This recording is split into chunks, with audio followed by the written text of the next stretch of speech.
আমরা থানচি থেকে 10 কিলো দূরে আছি।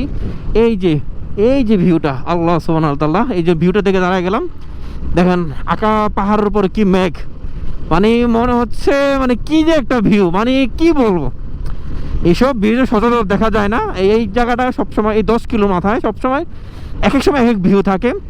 কখনো থানচি ঢুকলে অবশ্যই এখানে দাঁড়াবেন, 10 কিলোর যে পিলার আছে তার অপোজিটে দাঁড়াবেন, দেখবেন মানে কি অসাম ভিউ। এই জায়গার মানে পাহাড়ে কেন আমরা এত আসি, কেন পাহাড় ডাকি, এই ভিউগুলো না দেখলে বোঝা যাবে না।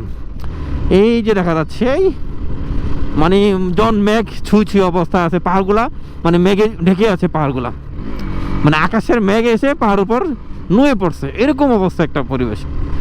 মানে কি বলবো, মানে ভাষা থাকে না মাঝে মধ্যে, মানে এত ফিল হয়, ভাষা থাকে না। হালকা দু একটা বৃষ্টির ফোঁটা পড়লো, পর আবার চলে গেল, কিন্তু মেঘ তো আর চলে যায় না, মেঘ মাথার উপর এসে ভেসে যাচ্ছে, আমরা সেই ফিলটা নিচ্ছি।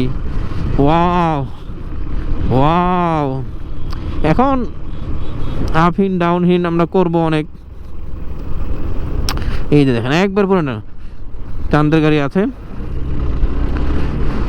ওয়াও কিরকম পরিবেশ, সুবহানাল্লাহ সুবহানাল্লাহ সুবহানাল্লাহ সুবহানাল্লাহ। থানচি 9 কিলো।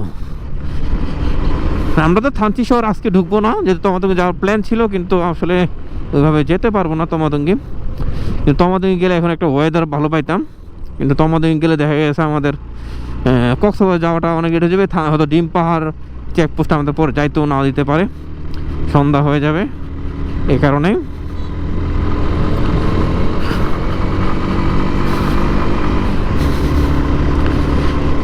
এখানে শুধু আম